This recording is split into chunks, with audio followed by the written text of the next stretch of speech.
Hi, Mark here from the Tangibound Podcast Network and host of the flagship show, the Tangibound Podcast. Did you know that we over at Tangibound are always looking for amazing podcasts to promote? And did you also know that we are also proud nerds and geeks of everything from movies, music, gaming, TV shows, and comic books to wrestling, MMA, soccer, and football? Whatever you can nerd or geek out about, we've got it. And if you're interested, we can help you find it. And if you're a show looking for a place to call home, we've got you covered. Side effects may include upset stomach, dizziness, tumors, shakes, and in some rare cases, death from excessive laughter. Though to be fair, it's only sometimes. Other side effects may include diarrhea, gallstones, heart palpitations, and strong desire for cookies on the dark side. Talk to your doctor and visit TangiboundNetwork.com and see if Tangibound Network is right for you.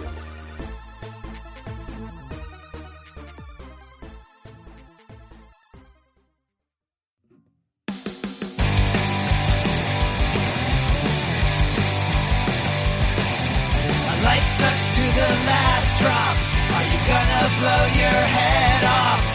Take good aim and don't forget to duck. Life sucks every Monday and all the way to Sunday, but I wouldn't have it any other way. I don't care how you're doing, what's up or how's it hanging. I'd like to buy this world one last drink. Life sucks all of the time, so stick it up your sunshine, and then you'll see the clouds every day. And then you'll see the clouds every day. And then you'll see the clouds every day.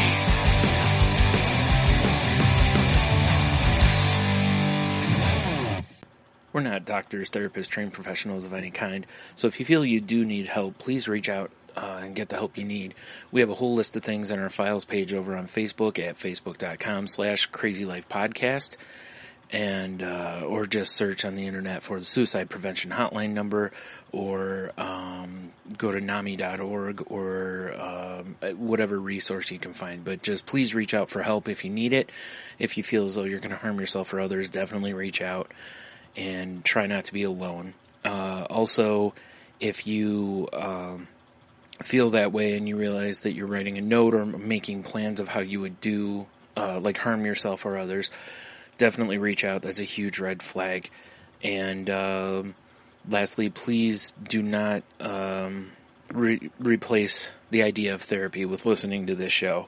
Again, if you need help, please reach out and get the help that you need, or contact us. We can try to help you find the help that you need.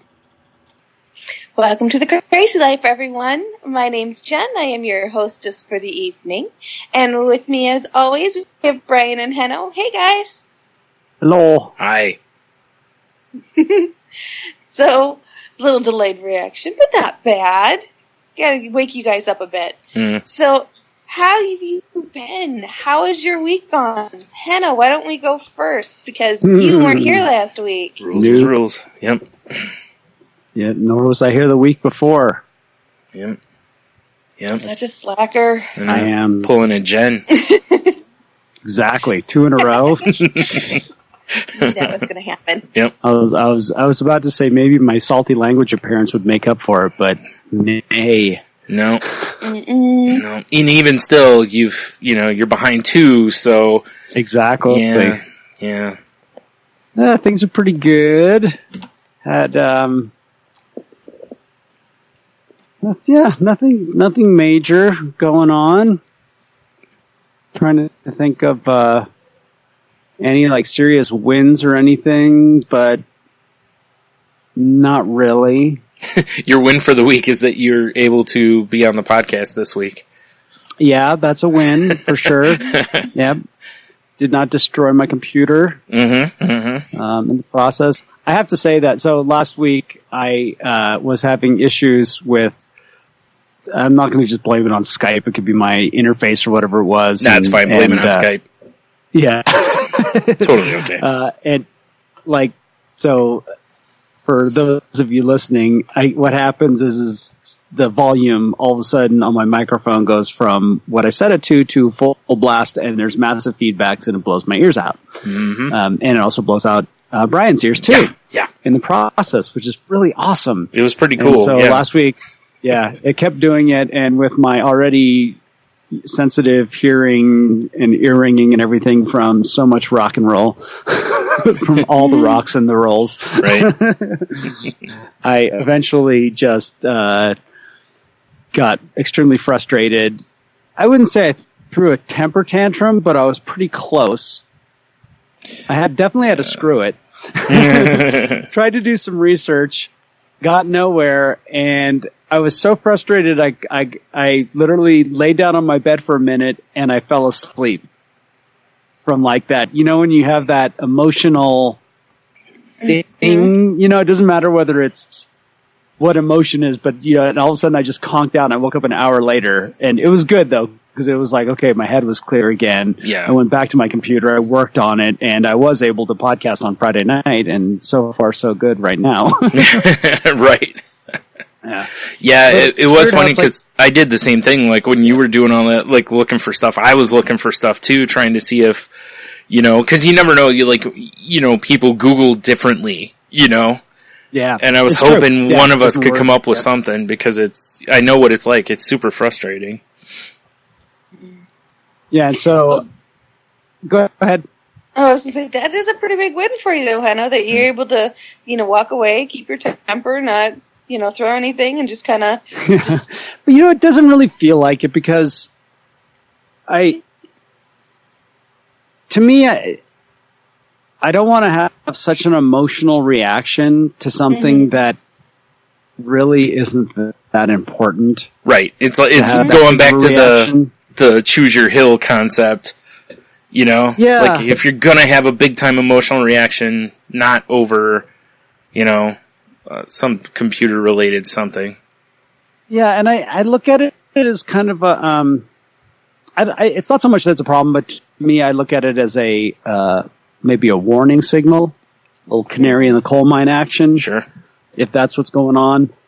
I have brought up my, just having addictive behaviors, and I brought up the video games as one of them, and that I had to delete over the weekend too, because I was just like, okay, this isn't even fun anymore. Yeah. And if it's not fun, then I'm not going to do it. If it doesn't bring me any enjoyment, then why, that kind of a thing. And this is also with this is like, if I'm getting frustrated, I don't want to be putting myself in a position of being frustrated all the time. Okay, let's get into some solutions. That's where I want to be, and so, but I really want to check that, because I just don't want to be that person, anymore. Right. That it's so, Well, you're making steps towards who you want to be, that's a big step, is learning when to know you need to walk away for a minute and regroup and just kind of get your head back together and come back at it. Yeah. And then also to look at, okay, what am I not doing? Yeah. Am I not doing, the same meditation that I need to do to keep myself centered? Mm-hmm. Am I those kind of things? Am I doing self-care? Really, what it comes down to. Yeah, sure. So it's a great time to look back at that, Yeah. Yeah. Yeah. That's why I don't want to just blame. It's not the trigger that I want to look at. It's my reaction I want to look at, because I want to be the right size for the situation, and getting mad at equipment, which I've done. We all have. Yeah. And I'll get frustrated at work and just, I've been known to throw a tool. I don't want to. Yeah. I would rather just stop, take a breath, step back, go do, that kind of a deal. Mm-hmm. Just like, I've talked before about just getting, and I talked a little bit about salty language, about just getting frustrated when I really don't need to be. Yeah. And it's a weird reaction. I like it when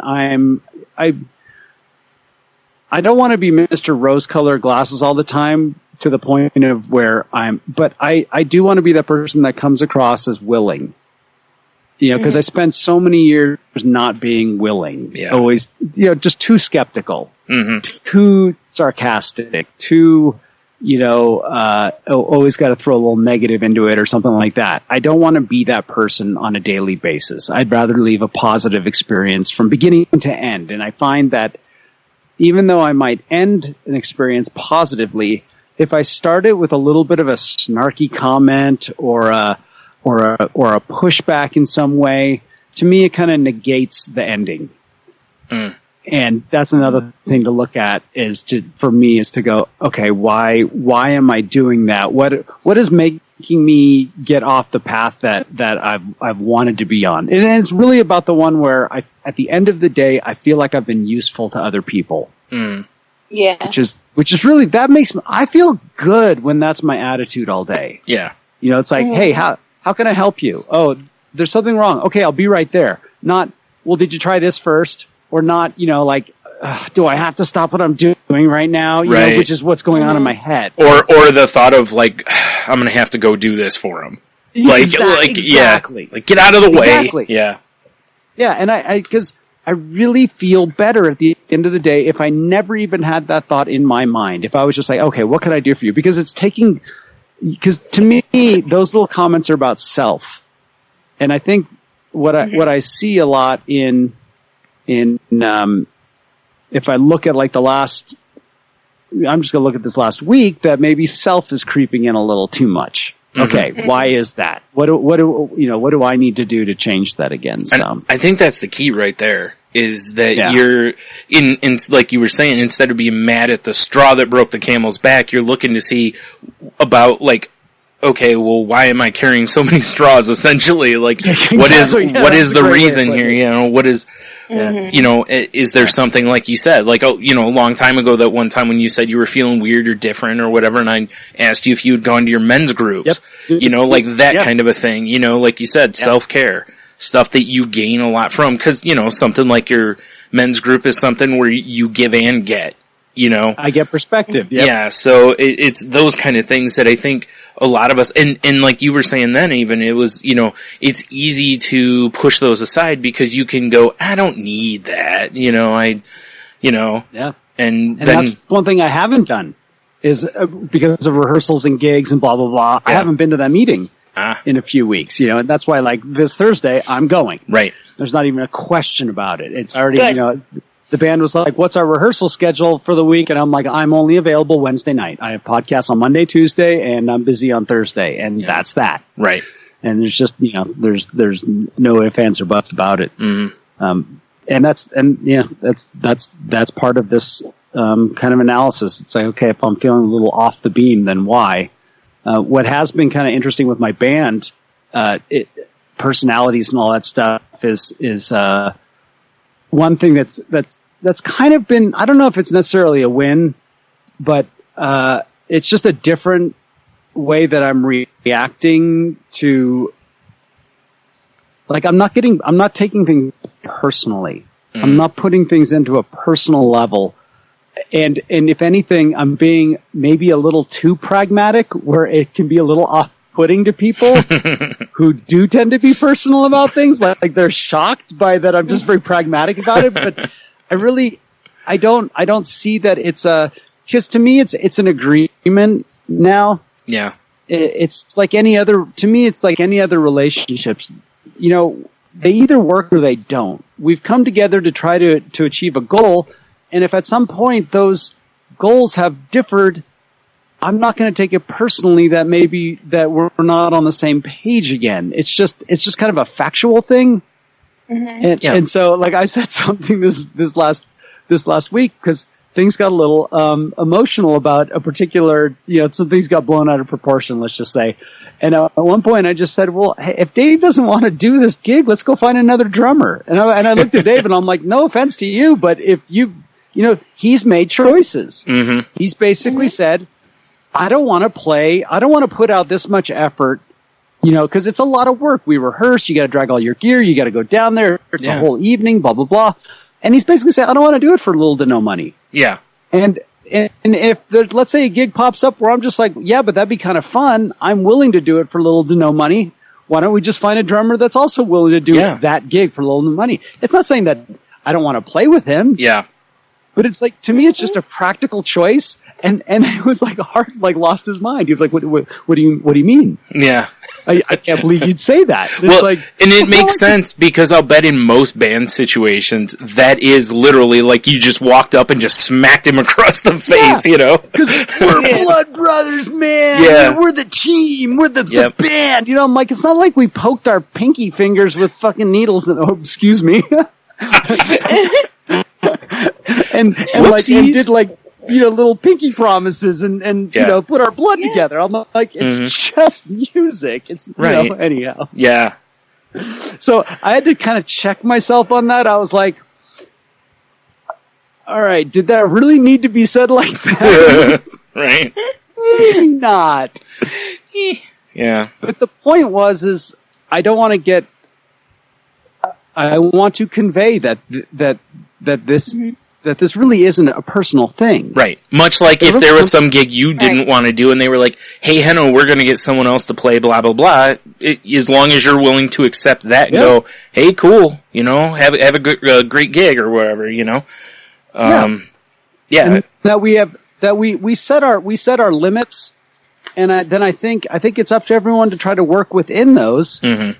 And not take it personally if somebody decides that, well, your limit does not work, all the time. That kind of a thing, And so, like I said, on one hand, it's such a win because I used to be the other way about this. It was very personal. It was about, commitments and blah, blah, blah. And that led to its own problems. Yeah. And I just got to make sure I'm not swinging too far the other way. So true. All in moderation. I did have one thing. I didn't get a chance to listen to last week's, but from 2 weeks ago when you guys were talking about mania and like the consequences of mania, it made me laugh so hard, and I literally wrote it down because it reminded me of alcoholism, because there's a lot of things about being drunk all the time. You shouldn't make very important decisions. There's consequences the next day always. True. You don't necessarily remember what you said and why you did it. It was wild to listen to you guys talking about it. Yeah. Because you're like, this is, and it's also how I feel like, I got high off of alcohol, basically. I got pumped up, fired up, right? It was the same thing. It's like you guys are literally talking about, I'm like, wow, it sounds like me when I was, and in a way, to me, drinking was a manic experience. It wasn't. I didn't do it usually to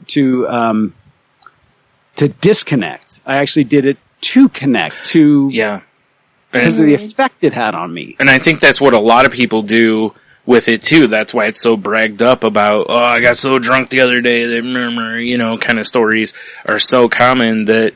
It makes sense. A lot of people that have anxiety and stuff, have a drink before they do, this or, whatever it is, or have a few drinks to, make yourself more, personable or whatever it is. I mean, I've said it on here before. I've said the comment to people that I wish I could be who I am 2 drinks in all the time. Without the alcohol, though. I wish I could just be that person, but unfortunately, it's, I'm not there yet. So. Right. Yeah, and it's the to me, I look at the consequences of it. And it's just, like you guys were kind of talking about, it's like, yeah, I'd love to have that kind of mania, but I don't like the consequences of it. And I would also love to have that feeling of a couple of drinks, but I know that I'm the type that I can't guarantee that there won't be 14. Yeah.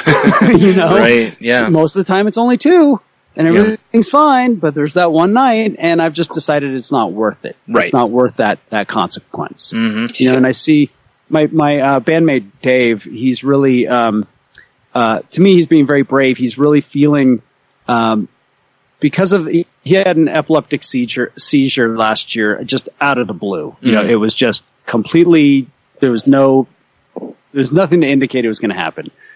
And recently he's been like, sometimes when I drink, I feel a little, he gets that feeling of when you're, a little manic. Yeah. And it doesn't make him feel good. He doesn't like it. And he doesn't know if it's the medications or whatever it is, but he's like, you know what, I'm going to cut out the alcohol. Okay, well, he's still kind of feeling it. He's like, all right, well, I'm going to cut out caffeine and see what happens. Yeah. And so far, all these things are helping. And to me, it's so inspirational because most of us look for the loopholes. Mm-hmm. Mm-hmm. I've always done it. I've looked for the loophole. Mm-hmm. Why, how can I make this work? Rather than take and Dave's not looking for loopholes. Yeah. Dave's looking for a solution. Right. And he's looking for one that's sustainable. And, That's awesome. yeah, it really is. And I've just told him, I said, I am so proud of you, and it's inspirational to me because, I still tend to look for a loophole. I want to find out why won't this square peg fit in the round hole? Well, and there's got to be a way to make it fit. But it's essentially human nature. Our brains want to find the quickest, easiest solution possible. That's how we're wired, so it really is going against kind of, and I'm not trying to make any excuses for anything, it's just, so it is difficult to do that because you're right. Like the first instinct of a lot of people would be, honestly, if there was a pill out there that you just took it, didn't change a thing, but you'd lose weight, or you could choose to go work out, which one are people going to choose? They're certainly not going to choose the working out, so it's that kind of an idea. But this way leads to a better, essentially should lead him to a better situation because he's looking for sustainability, not a quick fix or something. Yeah, exactly. Yeah. Yeah. And that goes back, and I relate it to, it is exactly my decision with not drinking is because I can guarantee things that I could never guarantee before. Yeah, yeah. And those promises that I made that I broke over and over again, I've been able to keep all of them. Right. Mm-hmm. Mm-hmm. And to me, that is worth that's I've decided that trade-off's worth it. Yeah. It's That's just awesome. absolutely worth it. So yeah. And that I think once you have that mindset, I'm sure that sets you up way better for your success on staying away from the stuff you've decided you don't want to, part of your life. Is once you realize that you like where you are and who you are without alcohol. Because I think you and I talked about this. I don't remember if it was on the show or not, where I think we were talking about if you could have a drink, would you concept. Yeah. And you were like, I really like who I am now, without that alcohol, so, that I'm sure that makes staying that way a lot easier than if it was just a constant, like someone getting off of cigarettes a lot of times, they'll try as hard as they can, but the whole time they're just like, man, I want a cigarette, I want a cigarette, I want a cigarette, I want a cigarette, Yeah. And that's the thing is if it's always, if you're always, I'd rather not have to rely on deterrence. Yeah. Mm-hmm. And that's kind of like how that is. It's like, if it's always about playing out the tape, that to me becomes a struggle then always. It's always like, oh, well, remember what happens when this and da-da-da-da-da. And yes, playing out the tape is a tool. It is always a tool. But it's like beating yourself up when you fall off your diet a little bit, It's like just get back on the horse, Yeah, I'd rather have a positive outlook on it. So. Yeah, me too. It's much easier on yourself. It is. Yeah. That's kind of where my brain's been at lately. That's awesome. Well, it sounds like you've got a lot of good things that are coming together, and you know what? I think you're on a good path, so you should be proud of where you're at. Yeah, work in progress has never been a negative to me. It's kind of a positive. That's why a lot of people don't like the idea of like there's no finish line and the work is never complete. That's why that people always we've talked about this before. It's like recovered versus recovering. Well, I'm recovering because I'm always recovering, which I'm like, nah, it's okay. You can be recovered for the day. Yeah. But that doesn't mean that it's not always, a work in progress. And that is that ability. To me, I think that it's solutions based. It's like there's always more work to be done. And there's nothing wrong with that. It's, every negative that I hear, and when I mean negative, I mean, when people, whether it's a relapse of, physical or mental or whatever way, usually there's complacency beforehand. Usually there's resting on one's laurels to, borrow a quote. And I figure it's sometimes better to have to work a little harder. Yeah. Absolutely. So how about you, Brian? How has your week been? Well, I was pretty busy, today, actually. And I actually have had quite a few, like today was a day of wins for me. Because I got up this morning and went to a new neurologist. And, so obviously I was anxious going into that because, you never know. And you never know how you're going to get treated as far as whether you feel comfortable with them or not, or whether you feel like they're just like, yeah, you're, patient 14, kind of a thing. And, on the way up there, we couldn't quite find the place because the building is not like, there's a sign out front, but it doesn't say like what's there. It's just a blank board. So we drove past it twice, and then finally we stopped somewhere, and I went in and was like, where's, the address? And they were like, oh, it's right down there. They're like, there's this clinic. They're like, there's a driveway right next to that. And, and the one woman's like, yeah, it doesn't look like it's anything, but I was like, thank you, so, and, I should have just called, I should have just called them and say, hey, where are you? But whatever. So we get there, I was late, and I apologized like crazy, and the woman's like, don't worry about it, she's like, it's your first time here, and she was super nice to me, and, and I honestly didn't have to sit in the waiting room for very long, which is awesome, because the last neurologist I went to, almost every time was an hour wait in the waiting room. And it's because he books himself, or they book him like, front to back, there's like no gaps in there. But so this guy, so when I get called back, I didn't sit in the exam room for very long either. It was probably, I don't know, maybe 5 minutes, And, wow, that's great. Yeah. Guy came in, he was super nice.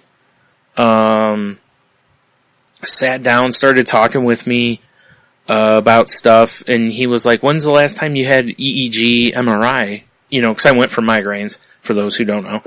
And I was like, never. And he sitting in his chair, and he looked like if I had barely touched him, he would have fallen over. Because I've had migraines since I was like 13. Every doctor I've been to, none of them have ever sent me for a brain scan, which doesn't make any sense. Because that's basically the most common, that's like the entry level test that they do, it's cause they want to make sure there's nothing concerning. Physically, yeah. So he goes, well, he's like, first things first, we're going to get you scheduled for an EEG and an MRI. I was like, okay, whatever, Wow. Yeah. And then as we got to talking, he asked me what medicines I had been on before. And, he was like, you've tried Imitrex, right? And I was like, no. And he again was like, what? He's like, that's the first thing we give people. So when they get their really bad migraines, they can take this, and some people it really helps, And I was like, yeah, no. I was like, I've asked for something like that. And Jen, you know this.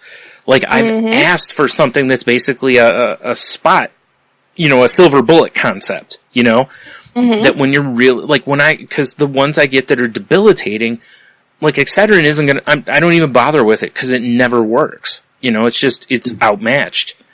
And I was like, and I told him, I was like, oh, thank you. I was like I've wanted this for years. I've been suffering, literally suffering because my doctors won't listen to me. So not only was he nice to me, he listened to me and was like, well, this is stupid. Let's fix this problem, and, he put me on a preventative, medicine also, but, and I had a pretty bad headache while I was there. They gave me some shots to knock that out, and, that worked really well. It was just everything about the visit pretty much was positive, which is so awesome. That's amazing. And the best part of it is I think he's only he's not much older than me. So I love finding doctors that are near my age or younger, because I feel then like there's a chance I can go to them for a long time, especially when you find one you like, so, so that's amazing. Yeah. So I guess they do the EEG in office, the MRI I had to schedule with the hospital, but, it was nuts. Like I got home and I was looking and I was like, I had to make an appointment for blood work. I had to make an appointment for an MRI. I got to make an appointment, I had 4 or 5 appointments I needed to make. And of course, as I've talked on here before, me and phone calls, I'm like, cause first of all, I don't want to make them. Also, there's weights and stuff involved in them, but I just sat here and knocked them all out. I just boom, boom, boom. I have all my appointments scheduled and set up. Yeah. Wow. It's intimidating to look at the list of things that I'm going to, various appointments, from the routine checkup stuff. Like, after my blood work, I'll probably have to go back into my doctor because, he always likes to discuss everything, whether it's good or bad. He likes to sit down and discuss it, which is fine with me, because then I understand where I'm at and everything, and I have a follow-up with, the doctor I saw today, so that was all scheduled. And it's just, it looks like so much. It's intimidating, because it also makes me go, geez, how messed up am I, But then I realize a lot of this was just, it's years of, I don't want to say neglect, because really it was, but it was financial based. I didn't have the money to go to a lot of this stuff. So now that I have the ability to do it, I'm like, give me all the things and let me get all the estimates, because I want to make sure everything's going good, So. Well, we are getting to that age where we need to make sure everything's good. Mm-hmm. So that was, and honestly, that's part of the reason too, is, we are, I'm going to be 40 this year, so this is where, I need to start paying attention to certain things that I didn't have to pay attention to before, or whatever, which is fine. It's just, it's all part of the overall thing. It's just, I can't wait to get to a point where I don't have a doctor's appointment or 2 every week, and I do, I've had 2 this week, I've got 2 next week, I think I have a week off, and then 2 and 2. So, yeah, so it's like, yeah, it's like I said, I can't wait to get to a week to where I'm like, that 1 week where it's like, okay, no appointments this week. Oh man. But yeah, it's, so it's been, today was very productive. And again, there's nothing like the feeling of going to a new doctor and walking out like I did today.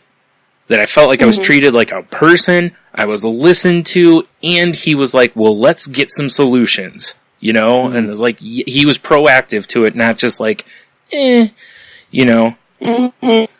it's so awesome finally to have that. This is the 3rd neurologist I've been to, and, yeah,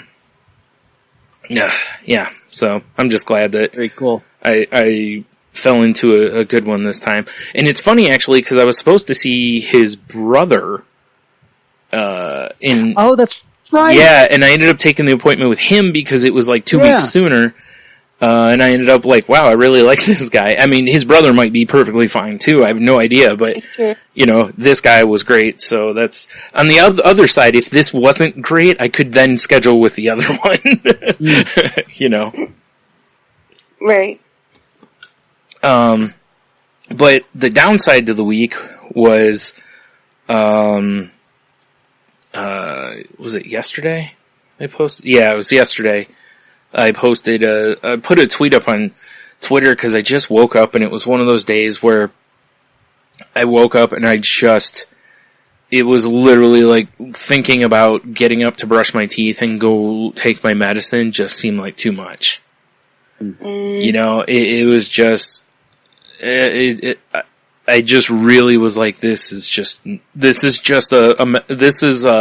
depression wins today kind of a day, you know? And it happens, and it's fine. You know, as we've said on here before, it's okay not to feel, or to feel not okay, you know? Absolutely. But again, look at my day today versus my day yesterday, you know? That's the difference in fighting and trying to get out of bed. You know, because eventually yesterday I was feeling a little bit better, so I got up and, you know, did a couple of things. And again, I didn't do much, but those were the wins for the day. It's like, okay, I brushed my teeth. Big win for today. Because when I woke up, I didn't think that was going to happen, you know? What's amazing All to me... All about your perspective. Yeah, exactly. And, yeah, because if I just laid there and said, you know, whatever... that's how it would have turned out, you know? Now, what blew my mind was I tweeted basically what I just said, which was woke up today, the idea of going into the next room to brush my teeth and take my medicine is overwhelming. And from yesterday till now, I've had 533 likes on that post. Wow. Which blew my mind. Because, you know, and most of these people have no idea who I am, but there's so many people who I've never interacted with on Twitter before in any way, who have posted something like, stay strong, keep the fight up, or sympathize, like, I know what you're going through, that kind of stuff. And that's the kind of thing, when we've talked about social media and the parts of it I like, that's what I love. Is so many people were just like, you know, hey, and some people shared it with directly to a friend kind of a thing. And, you know, that's the stuff that makes me feel good, because that many people, like I said, most of them are not, most of those people don't follow me either. So that's the amazing part to me, because they could just as easily scroll right past it, you know? But the fact that they felt strongly enough about it to, I know it's not, you know, it's not a huge deal to just click a button, you know, the heart button, but it's still the idea that they did it. It's a big deal. Yeah. So, it represents a connection. It does. For sure. Yeah. And that's what I like. I like when I see posts like that and people reacting to them, you know? So it turned something that was very negative into a really positive experience there, you know, because honestly, most of the tweets that I post where I'm making a joke or whatever will get, 20 likes, you know, and this one within a day, you know, was over 500. It just blew my mind how fast, you know. Yeah, to your point, it's kind of like, yeah, you don't want something like that to be the most popular thing. Right. And it's not, but it certainly jumped the ladder, you know. But on the other side, I love the fact that so many people shared it, reached out to me, like some of the ones privately that I did know reached out to me, and then, you know, on my timeline, a lot of people that I don't know reached out and stuff. And I love the fact that, like, we've talked about that before with, like, the birthday thing on Facebook, you know, that even though it's like, look, Facebook reminded me it's your birthday, but it's still the idea that you stopped and posted. Yeah. You didn't have to. Yeah. You could have just scrolled right past it. And that's what, with this, that's why, you know, it meant so much to me, was that many people, and those are just the ones that liked it. There's still going to be ones that didn't like it, that it still saw it. And who knows what impact it may have made. And again, I'm not putting anything, none of that was like, you know, mind-blowing insight. It's just the bare truth, you know? So, I think that's about it for me for the week. At least that's all I can awesome. Well, I'm glad that everything went well at the neurologist, and sounds like both you guys are on pretty good paths. Yeah. I mean, other than that little bit of a hiccup you had this week, Brian, you're still doing pretty good. Yeah. That's awesome. Well, I'm doing well. I had a pretty good week. My 40th birthday was last Wednesday, so I am now officially in my middle age now. See, Which, the thing is, it's like I'm on the young end of it. Whenever somebody says something about middle age, I'm always like, it always depends on how long you think you're going to live. If you think you're living to 60, 30 is midlife. You know, if you think you're going to make it to 100, 50 is midlife. You know, so. Exactly. Yeah.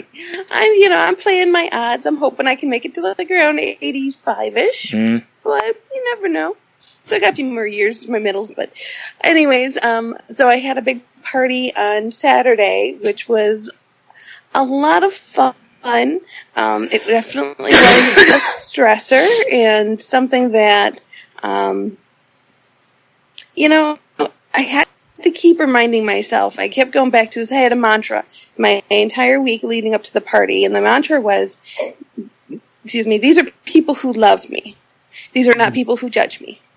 Mm-hmm. And I had to keep telling myself that because, we're worrying about all the little stuff and running around and doing all this, that, and the other things and getting all stressed out. And I had to keep stopping. I'm like, no, people who love me, not people who judge me. Everybody that's coming here is coming here out of love and support because they want to see me succeed. And things that I see that may not be perfect, they will never see. Or even if they do see, they would never dream of saying anything about it. Mm-hmm. These are people that are not here to tear me down and to criticize. These are people here who love me and support me and want to lift me up. Mm-hmm. And that's the whole purpose of them coming, is to lift me up and to be there for me. So, and, be there for me and my husband. So I just kept telling myself that. I'm like, nope, gotta focus. And it went really well. We didn't have nearly as many people as I wanted, but then again, I kept reminding myself that you appreciate and you love those who are with you. You miss the ones that can't come, but that's it. Yeah. You can't, you just can't go, because it's so easy to go down that path of, oh, well, they could have, they should have, all this. Or to take it personally, as though it's a slight at you, and even though it may not be in any way. Yeah. Mm-hmm. And that's what I'm thinking about is I'm like, no, I'm not going to let myself go there, because that's not fair to them, and it's definitely not fair to myself to do that. Because it's not fair to either one of us. Because I don't know, and it's not my place to judge. Who knows what they have going on in their lives? And it's sad that they couldn't join me, but that's okay too, because quite frankly, they needed to take care of whatever they need to take care of. I appreciate that, and that's it. Mm-hmm. So, but we had one little snafu with the timing of the food. The hot food was about an hour later than it should have been. But, again, things happen. Yep. It was our first big party, and we hadn't really, we didn't read the directions correctly, which should have happened, but, it happens. Yeah. You make mistakes. Mm-hmm. But then we just, we hurried up and got Sloppy Joes ready early so that people who needed to leave could leave, and then we had a few drinks afterwards, and it was just playing some cornhole, and it was a blast. So I had a really good time. Then I had to work on Sunday because I had Friday and Saturday off from work. I had to work on Sunday, which was tough because I was having an emotional hangover, and I couldn't do the self-care that I needed to. Yeah. So I had to kind of postpone the self-care until today, which was tough, but I made it through.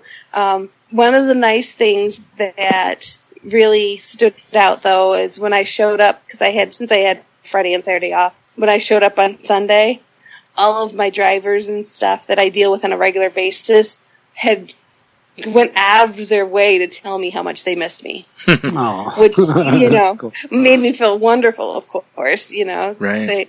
The woman who covered for me is a very nice lady, but we do things differently, and they're very comfortable with me and the way I do things and my personality and everything. Mm-hmm. So they're just used to coming up and having a big smile and me kind of joking with them, and we tease each other and goof around a little bit. So when they didn't have that, it was missed. So they really appreciated me, and I got a lot of positive comments, a lot of positive feedback about how they appreciate how I do things. They appreciate me for who I am. They appreciate the smiles. They appreciate that stuff. And you don't hear that very often, a lot of times in the workplace. So yeah, that's it was true. Nice. It was very nice. So that was my big positive. So that was nice to get that type of feedback. And then everything else is pretty good. As far as the mania, things are still going good. I'm keeping it under control. I think I'm still kind of tapering out of it. I'm a little bit on the obsessive still. I'm really kind of obsessing on certain things. So I'm still kind of working on that, kind of trying to break some of those habits. But I don't feel the need to be as over the top as I was the last few weeks. So I think I'm still kind of ramping down and coming out of it. Everything's going good with the meds. I haven't made a new appointment with the doctor because I am dealing with some stuff with my husband's health that we're working through.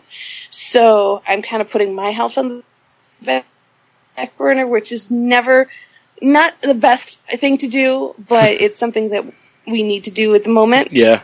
I know. Brian's already smiling. No, I'm not.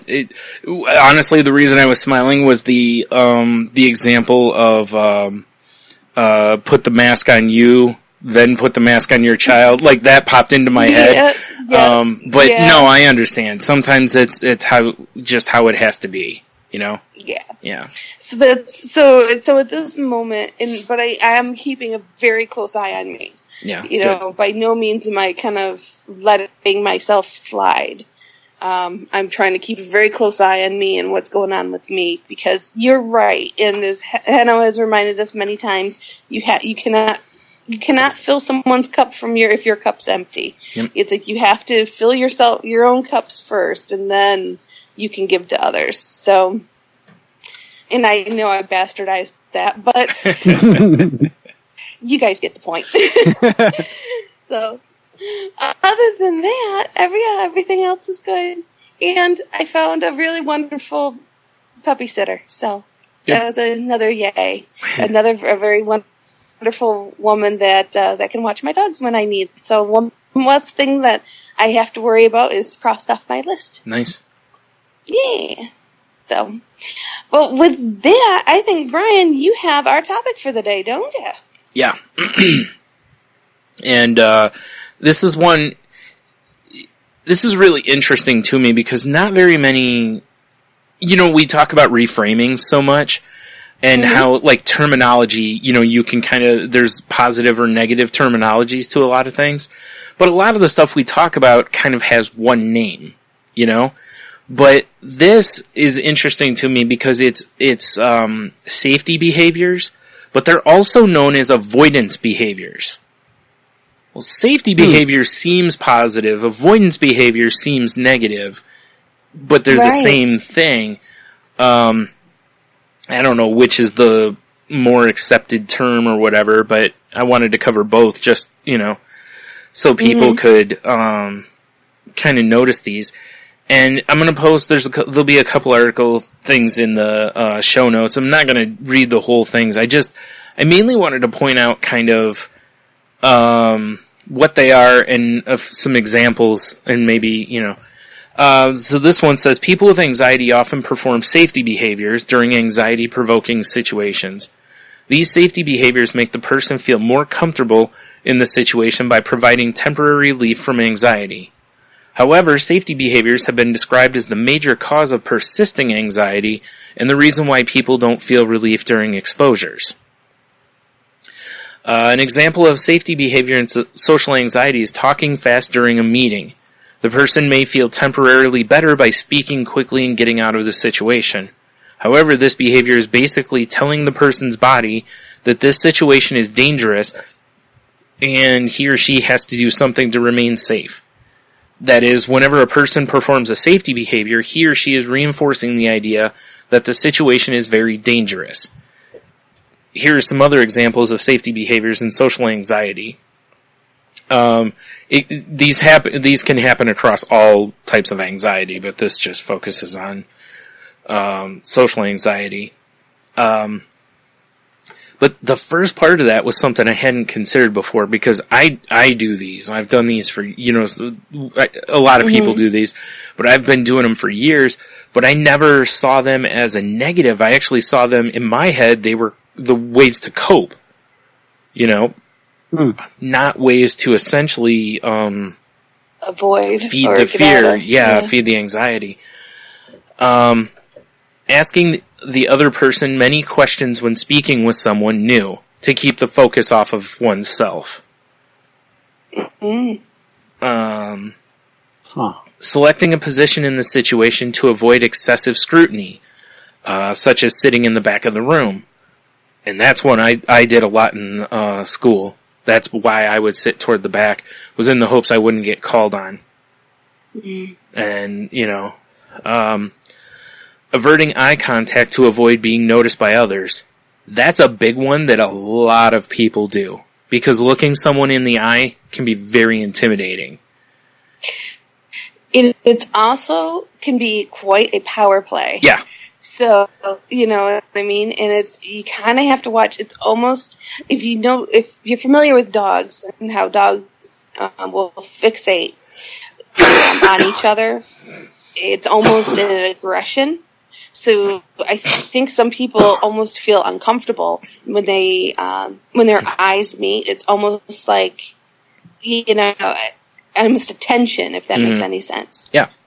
Well, it's one of those things that, as part of me working on my low self-esteem, it's one of the things that I've tried to focus on. Is because when I would talk to people, I would look around, or I would look at their forehead. That way it seems like I'm looking at their eyes, type of thing. And again, I'm just avoiding actually just looking them in the eye. And it is amazing, as I've done this, how many times I've noticed the other person looking somewhere else when I look them in the eye. And like Jen said, it's essentially, it can be kind of seen as a power move, even though I am using it as a power move, but I'm not trying to intimidate. I'm using it as a power move to empower myself, because it takes confidence to look someone in the eye. You'll notice people with low confidence. From handshake, same way. Exactly. Yeah. Taking on roles in social situations so that one does not have to interact, like taking pictures, setting up equipment, working behind the scenes stuff. That way the focus isn't on you, all that kind of stuff. Drinking alcohol or taking drugs to feel less anxious before a situation, which I mentioned earlier in the show. I think we've all done that before. I definitely am guilty of that one. Yep. This next one I'm very guilty of, wearing neutral coloring or clothing to avoid calling attention to oneself. Cause not me. Well, it's funny because a lot of the reason for years, there's certain reasons I won't wear certain colors. White, I just have never liked the way that white is seemingly see-through, which is weird to me. Gray, I sweat like a maniac. So gray is right out. And bright colors, every time I think about wearing bright colors, or when I do, the idea of Grimace, the Kool-Aid Man, that kind of stuff runs through my head, which is not good. That's me beating myself up. But I've also heard those comments hurled about other people wearing a green shirt or a purple shirt or whatever, Barney, whatever, any of those kind of things. So that goes through my head, and that for the longest time, it kept me from buying, a bright red or yellow or whatever. So, yeah. Which you look really good in those colors. I know, that's what's really funny, is that I do look decent in bright colors, and, the fact that my own head is just you know? And I've never had anyone, like, to my face say, you know, Kool-Aid Man, you know, nothing like that. Or ask me to break through a brick wall or something. Red and green, and those are some solid colors for you. Yeah, it's just really, you know, again, it's how one of the ways my head beats itself up, you know? Wearing turtlenecks or wearing hair in certain ways to cover blushing. I know me and Heno are both pretty bad about that. Yeah. Time. So much. I do flip my hair. Yeah. I will flip my hair in front of my face if I'm blushing or I'm embarrassed about something. Yeah. I tend to divert my eyes and look away. Mm-hmm. Yeah. And again, it's a confidence situation, you know. Whenever there. Avoiding any substances or activities that might induce anxiety or symptoms, such as caffeine, spicy food, physical exertion, warm clothing. I'm real guilty of that one. Really guilty of that one. 'Cause when I go out to eat, I avoid certain foods because I'm afraid of having tummy issues, and not being close to home. Warm clothing, I will go out of my way to avoid so that I don't sweat. Or I will wear too much so that if I do sweat, it's less noticeable. You know, like in the fall when it's just cool outside, I'll wear a button down, but I'll also have a t-shirt on underneath it.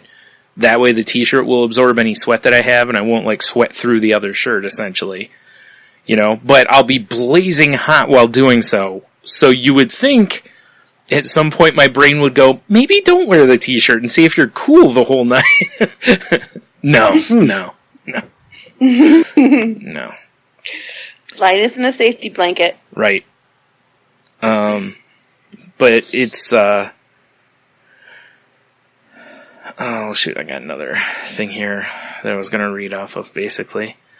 But you know, it is funny though, like as I was reading these things, you know, and I'm just like, yep. You know, cause I know that I do them and I know exactly why. Like I just told you exactly my thought process between colored shirts, layering too much, the other, you know, the food choices. Like if someone mentions, let's go to a place that is, like if somebody was like, hey, let's go get Indian food, I'd be like, and the first thing I would do is look for the most bland thing on the menu and probably just immediately go, that's what I'm getting. You know, which sucks. You know, now part of that is because I do get tummy issues, so, you know, and you know, nobody wants that when you're out with friends or, you know, that kind of thing. So, but still, it's to the point that I let it rule my choices. Yeah. That's, again, like we've said with everything else, it's affecting my life. Once it hits that point, you have to go, this isn't good, you know? That's a part with this where, like, some of it's like, well, it's self-care in that you're purposely not putting yourself into situations that are going to be uncomfortable. Right. But at the same time, a lot of these situations, you probably should be immersing yourself in to try to get over them, you know? And like you said, because if you don't, that fear constantly wins.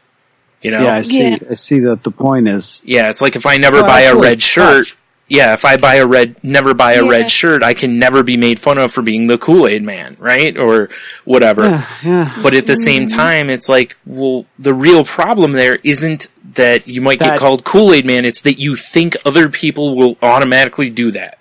Exactly. You know? It's that assumption and it's the fear that goes along with it. Yep. It's distorted thinking.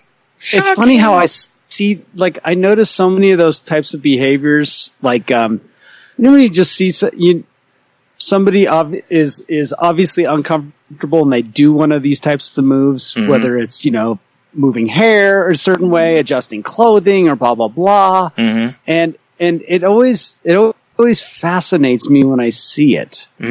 It's like, okay, what just triggered that in you? Yeah. Yeah. You know, it's interesting to me. Yeah. That's why these are interesting to me too, because it's, you know, it's, you know, behavior. And I'm very interested in this stuff now. Yeah. Because a lot of it doesn't seem like a big deal, you know? Like, when you look at it from the outside, like, if I tell somebody the thing about, like, the Indian food, how I'm going to pick the blandest thing on the menu, a lot of people would probably go, well, that makes sense. You don't want to have an upset stomach, blah, blah, blah. Yeah. You know, but at the same time, it's like, well, maybe you wouldn't have that. There are medicines or ways to deal with it, you know, kind of a thing. But, yeah, it's just, I keep not putting myself, that's why honestly over the last few years I've been trying to force myself to try things, you know, that even if it's something I don't think I'll like, at least try it. Because in the past I wouldn't do that, you know. If it was something I didn't think I liked, that was the end of it, you know. I think a lot of it is kind of questioning our own stereotypes. Because as we get older, when you're younger, you don't know any better, so you have to try everything. You know, everything's a new experience for you, so you try everything. And then as you get older, we consider it as a benefit that, we know what we like and we don't like. And then you just kind of rely on that as it's kind of like a comfort zone. Yeah. Oh, it totally is. And you don't really venture out past that because you're like, I've tried these things and this is what I like, this is what I don't like. And then you get into your nice little rut and you're nice and comfortable and nobody ever pushes you outside of that. And that's why a lot of this stuff seems to be around kind of challenging those assumptions and those stereotypes that you've created in your brain. And it gets worse because, say I go buy a red shirt and I'm out, and the first thing I hear someone say is, "Oh yeah!" Boom, confirmation bias. I knew it! I shouldn't have done this. And then I'm done. I'll never buy another red shirt, basically. And that's the worst part, is how easy that is, because you're already using it to avoid a situation. So then if you're like, okay, I'm going to try this, and then what you were afraid of happens, most people will then revert back to, again, the safe zone, and they're going to be more entrenched because they have the confirmation bias. They got exactly what they were looking for. That's what they were looking for. They got it. That's the end of it. That's all the proof I need, you know? Yep. Even though it's, you know, not accurate or whatever, but, you know, I mean, it is what happened to you, but really, again, the problem in that scenario is, why did it bother you? Why, you know, that kind of stuff. Like, look for those things. That power? Yeah, exactly. You know, or again, if the worst thing you think will happen to you in a scenario does, that's the time to go, am I okay? Am I in danger? Can I be, you know, those kind of questions. And if you're not, then go, I'm going to sit in this uncomfortable feeling because, you know, essentially it's good for you. But, you know, as long as you don't go off to the deep end and go, you know, like me, I have a fear of driving, obviously, so I'm not going to go, you know what, I'm going to try to learn to drive on the expressway. Yes. You know?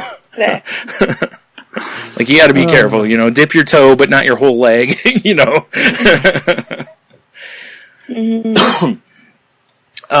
This other one that I have, when talking about, like, avoidance behaviors, it says, true avoidance behaviors involve the complete avoidance of the feared social situation. For example, someone afraid of public speaking might drop a class in which he or she has to give a speech, which I've done, change jobs to avoid giving presentations, fail to show up for an event such as a wedding or award ceremony in which he is expected to speak in front of others. Which is weird. I didn't do that. You'd think of all my social anxieties that giving a best man speech would be way up there because you are literally the center of attention for those few minutes. Nah, not only that, but I winged it. I didn't have a speech written up. I just went up and talked. I didn't practice it. I didn't run over what I was going to say in my head. I just went up and started talking. For better or worse. Hopefully it wasn't terrible.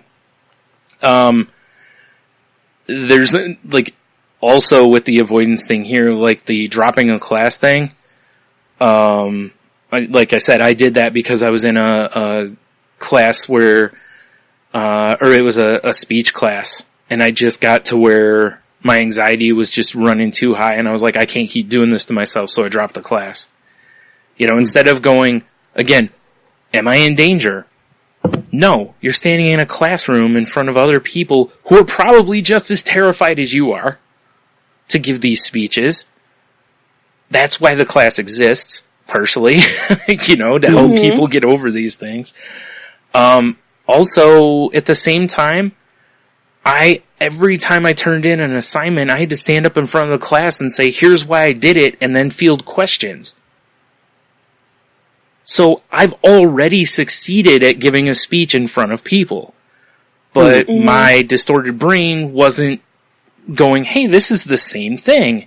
It was just focused on how I was terrified, and then my body said, let's run away, and I said, cool. And yeah, so it's just that simple. Like I said, had I been able to stop and look around my life at that point, I already was doing that.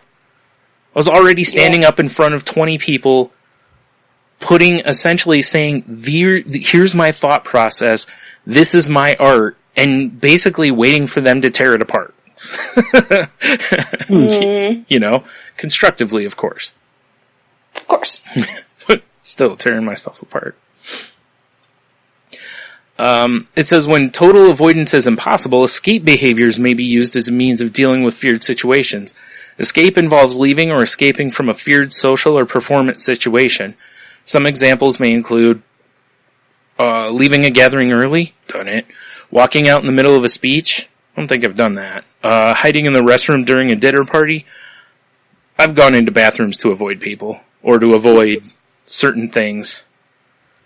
Or like in my grandma's 100th birthday party, as I was walking in the door, I heard him call all the grandkids up to sing happy birthday, and all of a sudden my pace slowed way down. Because I didn't want to stand in front of the whole place, singing happy birthday. And that stopped me, rather than going, my grandma's 100. Get up there and, sing for, So anyway, like I said, this one's, I am just loaded of, with the safety behaviors, which I know because I fully understand fear dictates my life. I'm full on understand that, and I've mentioned it before. So of course I have a lot of these. Partial avoidance, safety behaviors that include, when neither avoidance nor escape are possible, partial avoidance, known as safety behaviors, may be used to alleviate feelings of anxiety during a social or performance situations. Safety behaviors generally limit or control your experience of a situation. Safety behaviors may include things such as avoiding eye contact, crossing your arms to hide shaking, or putting them in your pocket. That's, a lot of people do that too. Me. Drinking or doing drugs. We already talked about that. Daydreaming. That one's weird to me, because I can understand it, because if you daydream, you're not in that situation, It's kind of an avoidance thing. Yeah. It's definitely an avoidance of reality. Yeah. And sitting in the back of the classroom, which we already mentioned. Shoot, where to go? Oh, if it says if safety behaviors have become a way of life for you, it might be hard or even be able to recognize if you are using them. They may have become habitual ways of behaving that now you don't even know what it would be like not to use them. If you continue to feel anxious in situations even after facing them many times, this is a clue that you might be using safety behaviors. And because people go, it works, it's a positive in your own head. Like I said, you're like, well, this helps me get through the situation.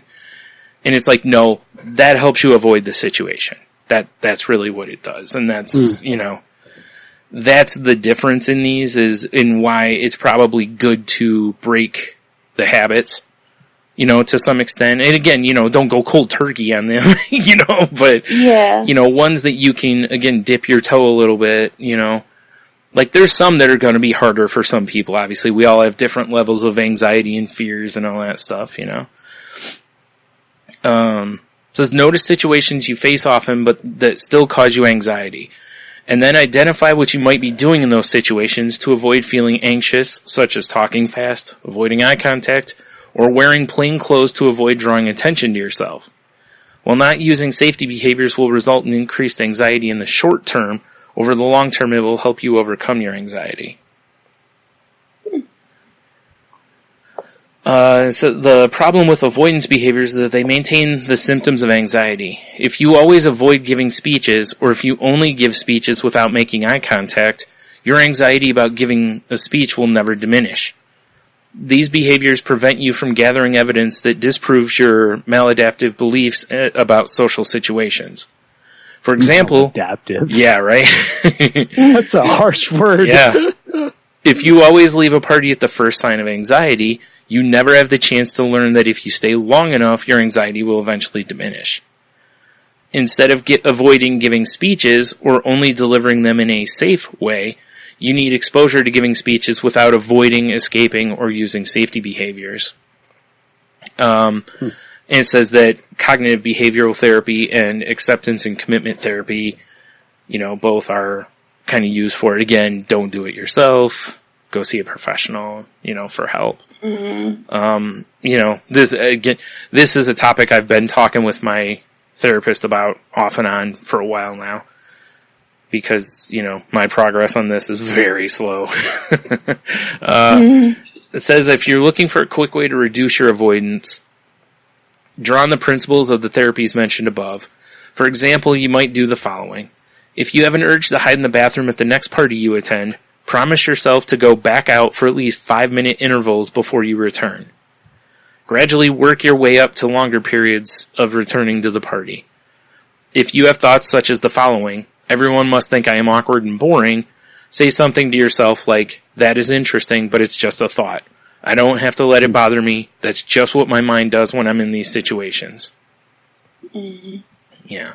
And then, this article actually I love has a little thing at the bottom that's basically like, be careful with, exposure, like situations, again, dip your toe, not your whole leg, because if you go too far, you can very easily, sabotage your progress, cause it's too much. And then you'll withdraw and you end up receding a little bit. And so. Sure. Yeah. Don't want that. Nope. Want to go backwards. Nope. So that's pretty interesting stuff. I mean, it's stuff that as we mentioned, that you don't really think about being a negative, but it really can be if not used appropriately. Yeah. Like a little relief once in a while when you're stressed and anxiety is good. Right. But definitely if these become a way of coping, mm-hmm. permanent coping mechanisms, then by all means they need to be adjusted. Right. And obviously also there's different levels too. Like if you feel like you're going to have an anxiety attack, do whatever you have to do for self-care at that point. Don't keep trying to shove yourself into, like that kind of thing. If you just feel a little anxious, try to live in that for a minute. But again, if you're having like an anxiety attack or something more serious, then by all means do what you need to do for self-care at that point, Absolutely. So. Yeah, it reminds me of things that can be assets and liabilities, depending on how extreme they get. Yep. Mm-hmm. Maybe just that maladjusted? Is that I was like? Maladaptive. Maladaptive. Right. You know what's really great? Is it underneath that starts with mal is like... Yeah. That's like a heavy no bueno. Yeah, exactly. Yeah, exactly. But it really is. It's like I said, I saw them as positive things for a long time because, in my head, it's like, well, this helps me get through this or that. Mm-hmm. And then when I'm reading this and I'm going, oh, yeah. They're right. I really should quit doing some of these things. Yeah. Or all of them, depending, Well, some of them I'm just like, do you really have to? I mean, yeah, right. There's some things where it's just like, Sharon doesn't like being in front of a microphone. Right. She doesn't need to be in front of a microphone. No. Yeah. Where I'm just kind of like, Like, do you really have to? No, like the social situation ones you should probably do. Like if you're, because of your job, you have to go to a lot of like dinner functions or parties or something, or give speeches. It's like, well, yeah, you're going to need to work on those things, Or like me, when you go, hey, I spend 99% of my life in my house, in my room, yeah, maybe you should just, any that you can work on, probably. I think it comes down to the quality of life question that we always kind of go back to. It's like whenever you're questioning whether you need help or you need, whether it's going on medicine or therapy or whatever, always go back to that ask yourself the same question. Is my quality of life where I want it to be? Mm-hmm. Am I happy with the way things are? Or are there things I'm missing out on because of my anxieties and stuff like that? Mm-hmm. Maybe it's something as simple as you can't be a maid of honor or a best man because you don't feel that you can fulfill the duties. You can't give the speech and stuff like that. Mm, yeah. That's affecting your quality of life. Yeah. It's not something that you normally would come across in your day-to-day activities and stuff. But if you don't feel comfortable being able to support someone like that, then maybe it's something that you'd want to work on a little bit. Yeah. Well, and again, it's like, again, some of it just depends on what it is. Because, like, if the part that would keep you from doing that is the speech part, that's probably something you should, that's one of those situations where if you can push into it, you probably should push into it. You know? Kind of a thing. That's kind of going for. Yeah, because it doesn't, for the most part, it's not going to change your quality of life. It's not going to make you, other than just being anxious, and and there's all sorts of workshops and tools and online stuff to help people with speech giving, and there's classes, and again, I'm not saying that, it's easy, because a lot of people, it's a super common phobia, or, fear, is standing up in front of people and talking, so that's always something to remember too, is, so much of this stuff, the anxiety stuff, especially social anxiety type things, so many people have them, and even, what's the word you used for normal people? Do you remember? Oh, it was, neurotypical. There it is, yeah. So even people that are neurotypical are afraid of giving speeches, so it doesn't matter, even people without higher levels or diagnosed anxieties will still have that anxiety there. So you have to also understand sometimes that your reaction is, air quote, normal. It's an appropriate... It's in the realm of normality. Yeah, it's an appropriate reaction. Standing up in front of a bunch of people and talking is a very normal fear. That kind of thing. So that's something else to try to keep in mind with it too, is, because again, a lot of this stuff tells you that you're alone, nobody else will understand, blah, blah, So anytime you can realize that's not the case, and again, when you're giving a speech, probably everybody else in that room or just about is like, oh, I couldn't do that. Like I've seen people, how many times have you heard someone give a eulogy at a funeral or something to that effect and have various other people go, oh, I wouldn't be able to stand up there and do that, So, like I said, some of that stuff is very common. So don't beat yourself up too hard on it. Exactly. He says to himself. Exactly. This is a whole Brian looking in the mirror episode.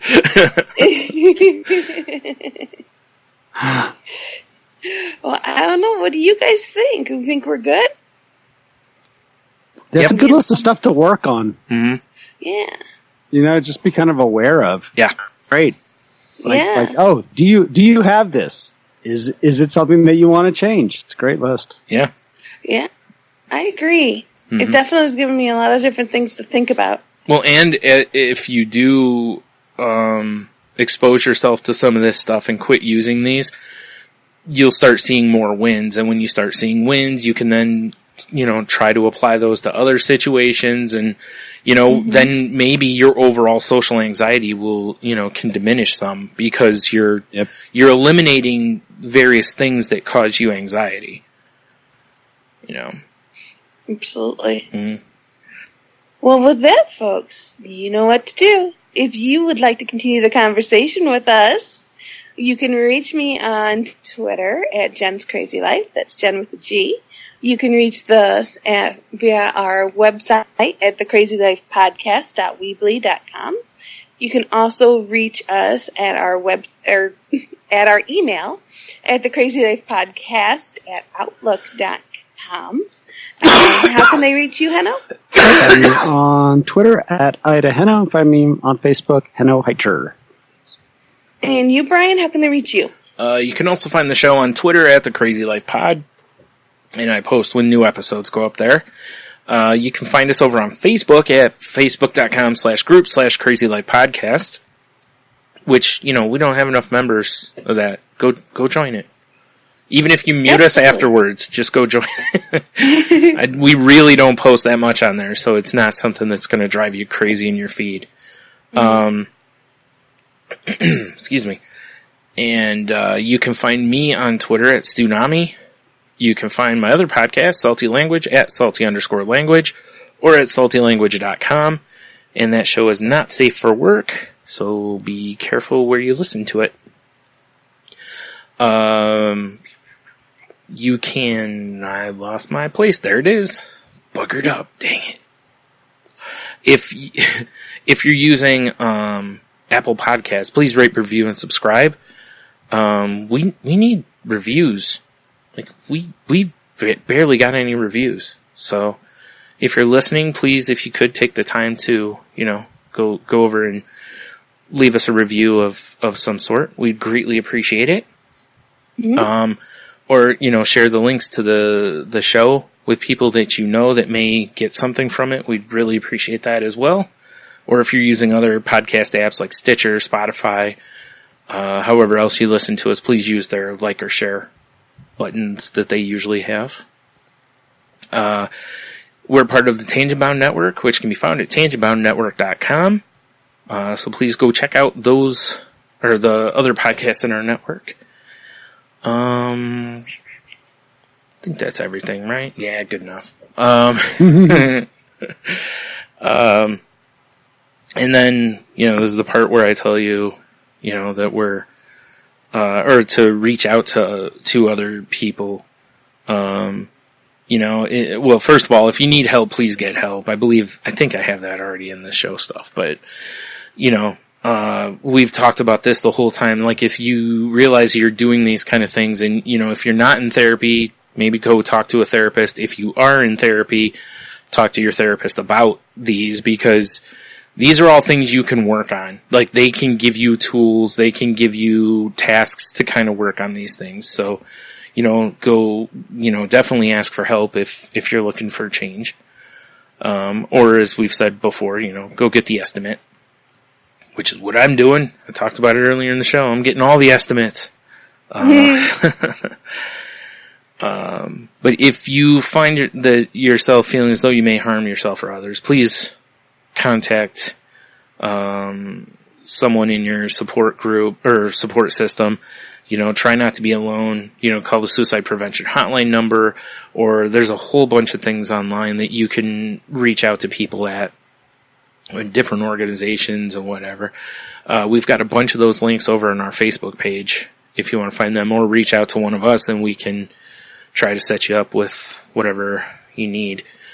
And then, again, reach out to somebody, because you just never know who might need it. Reach out to your strongest friends, because they may be the ones who need it the most. Reach out to anybody that if they've had a recent bad situation in their life, like job loss or a breakup or anything along those lines. Make sure they're doing okay. But also, it's just better if we all reach out to one another anyway, because we need more of it. So, just tell somebody you love them, appreciate them, whatever it is. Just reach out. Absolutely. And with that, folks, I'm going to take a line from a musical, The Cannibal musical, very funny musical, by the way, and go out there and have a spadoinkle day.